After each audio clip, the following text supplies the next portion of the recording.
இது மகிமை நேரம். கர்த்தராகிய இயேசு கிறிஸ்துவின் நாமத்தினாலே மகிமை டிவி நேயர்கள் அனைவரையும் அன்போடு கூட இந்த நிகழ்ச்சிக்கு வாழ்த்தி வரவேற்கிறேன். மீண்டும் ஒரு மகிமை நேரம் நிகழ்ச்சி மூலமாக உங்கள் அனைவரையும் சந்திக்கும்படி கர்த்தர் பாராட்டின கிருபைக்காக அவருக்கு நன்றி செலுத்துகிறேன். நாம் இந்த வாரம் முழுவதுமாக தியானிக்கும்படி கர்த்தர் கொடுத்த வார்த்தை அப்போஸ்தலனாகிய பரிசுத்த பவுல் கொரிந்தியருக்கு எழுதின 2வது நிருபம் 10வது அதிகாரம் 4ஆம் 5ஆம் வசனங்கள். 2 கொரிந்தியர் 10வது அதிகாரம் 4ஆம் 5ஆம் வசனங்கள். எங்களுடைய போராயுதங்கள் மாம்சத்துக்கு ஏற்றவைகளாயிராமல் அரண்களை நிர்மூலமாக்குகிறதற்கு தேவ பலம் உள்ளவைகளாய் இருக்கிறது. அவைகளால் நாங்கள் தர்க்கங்களையும் தேவனை அறிகிற அறிவுக்கு விரோதமாய் எழும்புகிற எல்லா மேட்டிமையையும் நிர்மூலமாக்கி எந்த எண்ணத்தையும் கிறிஸ்துவுக்கு கீழ்ப்படிய சிறைப்படுத்துகிறவர்களாய் இருக்கிறோம். பிரியமானவர்களே, இந்த வார்த்தையின் மூலமாக கர்த்தர் நம்மோடு கூட பேச போகிறதற்காக தேவனை ஸ்தோத்தரிக்கிறேன். இந்த வசனம் இப்படியாக சொல்லுகிறது, நம்முடைய போராயுதங்கள் மாம்சத்துக்குரியவைகள் அல்ல, அவைகள் அரண்களை நிர்மூலமாக்குகிறதற்கேற்ற தேவ பலமுள்ளவைகளா இருக்கிறது. மாம்சத்துக்குரியவைகள் அல்ல என்று சொன்னால் அது எந்த இடத்துல இருக்கிறது? அது அப்படியானால் நம்முடைய போராயுதங்கள் எதற்குரியதா இருக்கிறது? நம்முடைய பாடி, இருதயம் அப்படிங்கிறது ஒரு உறுப்பு தான் அப்படின்னு சொல்லப்படுகிறது. ஒரு உறுப்பு, அது ஜஸ்ட் ரத்தத்தை பம்ப் பண்ணி வெளியே அனுப்புகிற, உள்ள எடுக்கிற ஒரு உறுப்பு, அவ்வளவுதான். மற்றபடி நம்முடைய எண்ணம் அப்படிங்கிறது தான் அது. நம்ம நினைச்சுக்கிட்டோம் நம்முடைய இருதயத்துல நம்ம யோசிக்கிறோம் அப்படி, நம்ம இருதயத்துலதான் நம்முடைய எண்ணங்கள் அப்படின்னு சொல்லி, நம்முடைய எண்ணங்கள்னாலே நம்முடைய இருதயத்தை நம்ம யோசிக்கிறோம். அப்படி இல்ல, இது மாம்சத்துக்கு ஏற்றது இல்ல, நம்முடைய உடல் உறுப்பு சம்பந்தப்பட்டது இல்ல. இந்த போர் ஆயுதம் எதை குறிக்கிறது, இந்த அரண்கள் எதை குறிக்கிறது என்பதை குறித்து நாம் தெளிவாக புரிந்து கொள்ள வேண்டும். அரண்களை நிர்மூலமாக்குகிறதற்கு தேவ பலம் உள்ள அல்லது தேவ வல்லமையுள்ள போர் ஆயுதங்கள் நமக்கு கொடுக்கப்பட்டிருக்கிறது. அப்ப நிச்சயமா அந்த அரண்கள் பிசாசினுடைய கிரியைகளாத்தான் இருக்க முடியும். ஏனென்றால் பிசாசினுடைய கிரியைகளை அழிக்கும்படிக்கே தேவனுடைய குமாரன் வெளிப்பட்டார். அப்போ இந்த அரண்களை நிர்மூலமாக்கப்படுகிறது என்று சொன்னால் இது பிசாசின் அரண்கள். அப்படின்னா இது எங்க போடப்படுகிறது? மாம்சத்துக்குரியது அல்ல, இது ஒரு உடல் சம்பந்தப்பட்ட காரியம் அல்ல. அப்படின்னா இந்த அரண் எங்க இருக்கிறது? அரண்னா நம்ம எல்லாருக்கும் தெரியும், ஒரு கோட்டை அல்லது ஒரு பாதுகாப்பு. அரண்னு சொல்றது நமக்கு தேவனை நம்ம சொல்லுவோம், தேவன் என் அடைக்கலம், என் அரணும், என் கோட்டையுமா இருக்கிறார் என்று சொல்லுவோம். நாகும் 1வது அதிகாரம் 7வது வசனம் இப்படியே சொல்லுகிறது, கர்த்தர் நல்லவர், இக்கட்டு நாளிலே அரணான கோட்டை, தம்மை நம்புகிறவர்களை அறிந்திருக்கிறார் என்று சொல்லி. அப்போ அவர் அரணான கோட்டை என்றால் யாரும் ஒரு பாதிப்பை ஏற்படுத்த முடியாத பக்க பலமா இருக்கிற ஒரு கோட்டை, அததான் அரண்னு சொல்றோம். அவ்வளவு ஸ்ட்ராங் ஹோல்ட், அத ஸ்ட்ராங் அப்படிங்கிறது, பலம் உள்ளது அப்படிங்கறதுதான் அரண்னு சொல்றோம். இங்க அரண்களை நிர்மூலமாக்குகிறது என்று சொல்லப்பட்டிருக்கிறதுனால, அப்ப இந்த அரண் இது கர்த்தர் போடுகிற அரண் அல்ல, இது பிசாசின் அரண் ஒன்று நமக்குள்ளே போடப்பட்டிருக்கிறது. அதை நிர்மூலமாக்குகிற தேவ பலமுள்ள வார்த்தை நமக்கு ஆயுதமாக கொடுக்கப்பட்டிருக்கிறது என்று சொல்லி இந்த வசனம் மூலமாக நாம் பார்க்க முடியும். அப்ப இந்த அரண் எங்க இது அரணை போட்டது பிசாசுன்னு பாக்குறோம். இது எங்க போடப்பட்டிருக்கிறதுன்னு சொன்னா மாம்சத்துல இல்ல, நம்ம சரீரத்துல இல்ல, நம்முடைய சிந்தனையில என்று சொல்லி நம்ம பார்க்க முடியும், நம்முடைய எண்ணங்கள்ல என்று சொல்லி அடுத்த வசனத்துல இருந்து நாம் பார்க்க முடியும். அடுத்த வசனம் இப்படி சொல்லுகிறது, அவைகளால் நம்முடைய போர் ஆயுதங்களால். இனிமேதான் நம்ம அது எந்த போர் ஆயுதங்கள்லாம் இருக்கிறது என்று சொல்லி கூட நாம் சிந்திக்க போகிறோம், எந்தெந்த போர் ஆயுதங்கள் கொடுக்கப்பட்டிருக்கிறது சொல்லி. அவைகளால் நாம் தர்க்கங்களையும் தேவனை அறிகிற அறிவுக்கு விரோதமாய் எழும்புகிற எல்லா மேட்டிமையையும் நிர்மூலமாக்கி.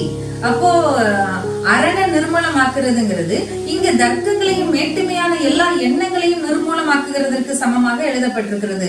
தேவனை அறிகிற அறிவுக்கு விரோதமான எல்லா மேட்டிமைகள், இவைகளை நிர்மூலமாக்கி எல்லா எண்ணங்களையும், எந்த எண்ணத்தையும், அதாவது தர்க்கங்களை உண்டு பண்ணுகிற எண்ணங்கள், மேட்டிமை உண்டு பண்ணுகிற எண்ணங்கள் எல்லாவற்றையும் கிறிஸ்துவுக்கு கீழ்ப்படிய சிறைப்படுத்துகிறவர்களாக நமக்கு அந்த போர் ஆயுதங்கள் கொடுக்கப்பட்டிருக்கிறது. அப்போ இப்ப பாருங்க, இந்த அரண்கிறது சாத்தானால போடப்படுகிறது, அது நம்முடைய எண்ணங்கள்ல போடப்படுகிறது. எப்படி அவனால இந்த அரணை நம்முடைய உள்ளத்துல மாம்சத்துக்குள்ள போட முடிகிறது, நம்முடைய எண்ணங்கள்ல போட முடிகிறது. நம்முடைய ஆத்துமா அல்லது நம்முடைய உள்ளம் அல்லது மனசு அப்படிங்கறதுலதான் இந்த எண்ணங்கள் இருக்கிறது. இங்க அவன் அரண்டை கொண்டு வந்து எப்படி போட முடிகிறது, எப்படி அந்த எதனால அந்த அரண் நமக்குள்ள ஃபார்ம் ஆகுது, எப்படி உருவாகுது அப்படின்னு சொல்லி நம்ம தியானிச்சோம்னு சொன்னா பாருங்களேன், நம்முடைய எண்ணங்கள்ல ஏன் ஏன் ஏன் அப்படிங்கிற கேள்விகள் நிறைய உருவாகும். தர்க்கங்கள், இது எப்படி நடக்குது, இது எப்படி நடந்தது, இது ஏன் என் வாழ்க்கையில நடக்குது, இப்படிப்பட்ட கேள்விகள். இதை நான் சொல்லும் போது ஒரு ஒரு ஒரு நகைச்சுவையான ஒரு சம்பவம் ஞாபகம் வருது. ஒரு கணவன் மனைவி இருந்தாங்களாம். அவங்க 2 பேருமே ரொம்ப சமாதானமா வாழ்ந்துட்டு இருக்கிறாங்க. எப்படி உங்க வாழ்க்கையில அவங்க 2 பேருக்குள்ள எந்த கருத்து வேறுபாடுமே வந்தது இல்லையா? தர்க்கங்கள் அப்படிங்கிறதுனா ஒரு கருத்துக்கு மாற்று கருத்து வரும்போதுதான் அங்க தர்க்கம், விவாதம், இந்த காரியங்கள்லாம் வருது. அப்போ உங்க 2 பேருக்குள்ள எந்த தர்க்கங்களுமே வந்தது கிடையாதா, எந்த கருத்து வேறுபாடுமே வந்தது கிடையாதா அப்படின்னு சொல்லி கேட்கப்பட்டதா அவங்க கிட்ட கேள்வி. அதுக்கு அந்த ஹஸ்பண்ட் அருமையா பதில் சொல்லியிருக்காரு பாருங்களேன். எங்க வீட்டுல சின்ன சின்ன விஷயங்கள் எல்லாம் என் மனைவி தான் கவனிச்சுக்கிடுவா, அதை பற்றி நான் எந்த கேள்வியும் கேட்க மாட்டேன். பெரிய பெரிய விஷயங்கள் எல்லாம் நான் கவனிச்சுக்கிடுவேன், அதை பற்றி என் மனைவி எந்த கேள்வியும் கேட்க மாட்டா. இப்படி நாங்க தனித்தனியா காரியங்களை கவனிச்சுக்கிறதுனால ஒருத்தருடைய இதுல டெசிஷன்ல ஒருத்தர் கேள்வி கேட்டு குறுக்கிடாததுனால எங்களுக்குள்ள எந்த தர்க்கங்களும் வாக்குவாதங்களும் வந்தது கிடையாதுன்னு சொன்னாராம். அப்போ கேட்டாங்களாம், அப்படி என்ன சின்ன சின்ன காரியங்கள் எல்லாம் உங்க மனைவி கவனிச்சுக்கிடுவாங்க, என்ன பெரிய பெரிய காரியங்கள் எல்லாம் நீங்க கவனிச்சுக்கிடுவீங்கன்னு கேட்டாங்களாம். அப்போ அவர் சொன்னாரா, எங்க வீட்டுல எங்க பிள்ளைங்களுக்கு என்ன படிப்பு படிக்கிறதுக்கு தேர்ந்தெடுக்கிறது, என்ன வேலை பார்க்க வைக்கிறது, எப்படி மணமகனை தேர்ந்தெடுக்கிறது, எப்படி சொத்து வாங்குறது, எப்படி நகை வாங்குறது, எப்படி வீட்டுக்கு தேவையான என்னென்ன பொருட்கள் வாங்குறது, எங்க இன்வெஸ்ட் பண்றது, இந்த மாதிரியே பெரிய சின்ன சின்ன விஷயங்கள் எல்லாம் என் மனைவி பாத்துக்கிடுவாங்க, அதுல தலையிடவே மாட்டேன், எந்த கேள்வியும் கேட்க மாட்டேன் அப்படின்னு சொன்னோடனே அவங்க சொன்னாங்க, இதெல்லாம் உங்க வீட்டுல சின்ன சின்ன விஷயங்களா, அப்போ நீங்க என்ன பெரிய விஷயங்களை பார்த்துக்கிடுவீங்க அப்படின்னு சொன்னா, நான் நாட்டுல எப்போ சட்டமன்ற தேர்தலை நடத்துறது, எப்போ IPL நடத்துறது, நீட் எக்ஸாம் மக்களுக்கு வேணுமா வேண்டாமான்னு முடிவெடுக்கிறது, இந்த மாதிரி பெரிய பெரிய விஷயங்களை தான் நான் பாத்துக்கிடுவேன் அப்படின்னு சொல்லி சொன்னாராம். பாருங்களேன், அத ஒரு ஒரு ஒரு நகைச்சுவைக்காக சொல்லப்படுது. அதாவது ஒரு இதுக்குள்ள குறுக்கிடாததுனால அங்க தர்க்கங்கள் இல்ல அப்படிங்கிற, ஒருத்தருடைய டெசிஷன்குள்ள குறுக்கிடாததுனால அங்க தர்க்கங்கள் இல்ல அப்படிங்கிறதுக்கு. அப்போ இந்த இப்போ நமக்கு வந்து தர்க்கங்கள் எப்படி, மனசுக்குள்ள என்ன தர்க்கங்கள்லாம் வருது, ஒரு ஒரு கான்செப்டுக்கு, ஒரு கருத்துக்கு மாற்று கருத்து அல்லது அதுக்கு கேள்வி கேட்கறது, அதுக்கு குறுக்கீடுதல் பண்றது, இந்த விஷயங்கள் தான் நம்ம மனசுக்குள்ள நிறைய தர்க்கங்களை கொண்டு வருகிறது. இப்போ கர்த்தர் நல்லவர், அவர் இக்கட்டு நாளில் அரணான கோட்டை, தம்மை நம்புகிறவர்களே அவர் அறிந்திருக்கிறார். ஏற்கனவே நம்ம இதுக்கு முந்தின செய்திகள்ல பார்த்தோம், கர்த்தர் எவ்வளவு நம்பத்தக்கவர், எவ்வளவு நம்பிக்கைக்குரியவர் சொல்லி நம்ம பார்த்தோம். இப்போ வசனம் சொல்லுது, தம்மை நம்புகிறவர்களே அவர் அறிந்திருக்கிறார். நம்ம அவரை எவ்வளவு நம்புறோமோ, எவ்வளவு நம்புறோம், எப்படி நம்புறோங்கிறத அவர் ஏற்கனவே அறிந்திருக்கிறார். அவர் எப்பொழுதுமே நல்லவர் நல்லவர் நல்லவர் தான்.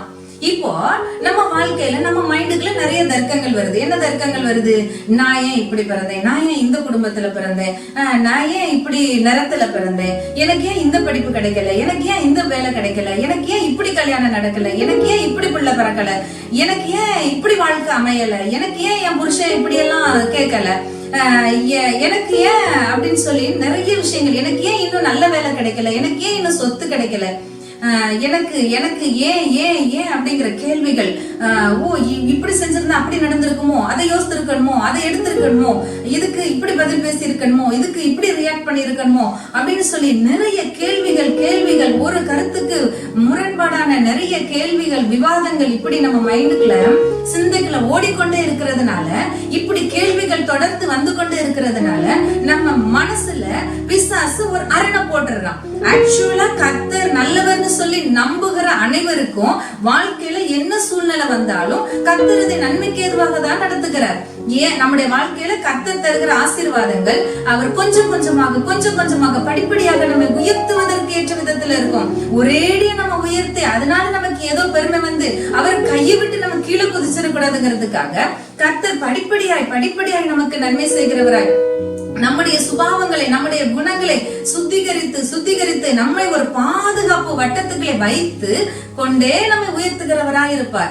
ஆனா அதற்குள்ள நம்முடைய மைண்ட்ல கர்த்தர் நல்லவர்னா இது நடந்தான, கர்த்தர் எனக்கு இதை செஞ்சான, கர்த்தர் ஏன் இதை செய்யல, ஏன் அப்படி செய்யல, ஏன் இதை இப்படி செய்யல அப்படின்னு சொல்லி 1000 கேள்விகளும் தர்க்கங்களும் நமக்குள்ள வரும் பொழுது நாம் கர்த்தருடைய நன்மையை சந்தேகப்படுகிறோம். கர்த்தர் நமக்கென்று அதனதன் காலத்திலே நேர்த்தியாய் செய்கிறது நாம் கேள்வி கேட்டு அதை சந்தேகப்படுகிறவர்களாக, அதை நம்பாதவர்களாக, அதற்கு விரோதமாக யோசிக்கிறவர்களாக, இப்படிப்பட்ட எண்ணங்களுக்கு நாம் இடம் கொடுக்கிறபடினாலே நமக்குள்ளே ஒரு பிசாசின் விதை போடப்படுகிறது. அல்லது ஒரு பிசாசு ஒரு செங்கலை தூக்கி வைக்கிறான், அது யோசித்து அதை பற்றி நினைத்து கவலைப்பட்டு அதையே பேசி பெரிய பிரச்சனையாக்கி அதுக்கு சாந்து போட்டு அதுக்கு மேல கல்லு வச்சு கட்டுமானத்தை கட்டி எழுப்பி இப்படி ஒரு பெரிய அரண், பிசாசின் அரண் நமக்குள்ளே உருவாக்கப்பட்டு விடுகிறது.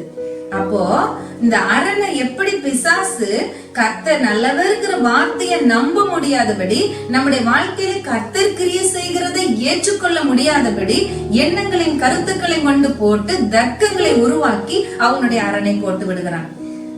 இப்போ நம்முடைய வாழ்க்கை நிச்சயமா இந்த மாதிரி ஒரு அரண் நமக்குள்ள இருக்கும் பொழுது சந்தோஷமா இருக்க முடியாது. அப்ப இயேசு சிலுவையில நமக்கு சந்தோஷத்தை கொடுப்பதற்காக அவர் செய்த கிரியைகள், அவர் செய்த நன்மைகளை நாம் அனுபவிக்க முடியாது. இப்படிப்பட்ட ஒரு அரண் அவன் போடும்போது அதை எதிர்ப்பதற்கும் அதை நிர்மூலமாக்குவதற்கும் தேவ வல்லமையாகிய ஆயுதங்கள் நமக்கு கொடுக்கப்பட்டிருக்கிறது. என்னென்ன ஆயுதங்கள் நமக்கு கொடுக்கப்பட்டிருக்கிறது, அதை எப்படி நாம் பயன்படுத்தி சத்துருடைய அரண்களை நிர்மூலமாக்க வேண்டும், அல்லது இன்னும் சொல்ல போனால் ஏற்கனவே நமக்குள்ள அரண் போடப்பட்டு அவனால் போடப்பட்டிருக்குமானால் அதை நிர்மூலமாக்குவதற்கும், அல்லது முன்பே அவனுடைய தந்திரங்களை புரிந்து கொண்டு அந்த அரண்கள் நமக்குள்ளே ஃபார்ம் ஆகாதபடி போடப்படாதபடிக்கு நம்மை காப்பாற்றிக் கொள்வதற்கும் தேவனுடைய வார்த்தை நமக்கு போதுமானதா இருக்கிறது. இதை நாம் வருகிற நாட்களிலே தொடர்ந்து நாம் தியானிக்கலாம். இன்றைக்கு நாம் ஜெபிக்கலாம். ஆண்டவரே, உம்மை துதிக்கிறோம், உம்மை ஸ்தோத்திரிக்கிறோம் அப்பா. இந்த நேரத்துல நீர் எங்களோடு கூட பேசுகிற அன்புக்காக நன்றி செலுத்துகிறோம் ஆண்டவரே. நீர் எப்பொழுதுமே நல்லவர், நீர் என்றும் நல்லவர் கர்த்தாவே. நீர் ஆண்டவரே கடந்த காலத்திற்கும் இந்த காலத்திற்கும் வருங்காலத்திற்கும் உரிய எல்லாவற்றையும் அறிந்திருக்கிற சர்வ வல்லமையுள்ள தேவன் அப்பா. காலங்களுக்கு அப்பாற்பட்டவர் ஆண்டவரே, எங்களுடைய சிந்தனைகளுக்கு மேலானவர், எங்கள் வழிகளுக்கு மேலாக உம்முடைய வழிகள் இருக்கிறது அப்பா. உம்மை நன்றியோடு துதிக்கிறோம் அப்பா. நீர் நல்லவராகவே இருக்கிறீர், உம்முடைய கிருபை என்றும் உள்ளது. அதற்காக உம்மை நன்றியோடு துதிக்கிறோம், ஸ்தோத்திரிக்கிறோம் அப்பா. எங்களுடைய அறியாமையினாலே ஆண்டவரே எங்களுக்குள்ளே ஒருவேளை சத்துருடைய அரண் போடப்பட்டிருக்குமானால் அதை நிர்மூலமாக்குகிற தேவ வல்லமை நீர் எங்களுக்குள்ளே போர் ஆயுதமாக தந்திருக்கிறீர். இப்பொழுது அந்த போர் ஆயுதங்களை எடுத்து சத்துருடைய அரண்களை நிர்மூலமாக்கி நாங்கள் ஜெயத்தை சுதந்திரித்து சந்தோஷமாக வாழும்படி நீர் கிருபை பாராட்டுகிறீர். அதற்காக உமக்கு நன்றி செலுத்துகிறோம். இன்னும் உடைய சத்தியத்தை அறிகிற ஆண்டவரே திறந்த கண்களை, மனக்கண்களை திறந்து எங்களை ஆசீர்வதிப்பீராக. உமக்கு நன்றி. இந்த நாள் எங்களுக்கு ஆசீர்வாதமா இருக்கட்டும். நீர் எங்களோடு கூட இருந்து வழி நடத்தும். இயேசுவின் நாமத்தில் ஜெபிக்கிறோம் நல்ல பிதாவே, ஆமென்.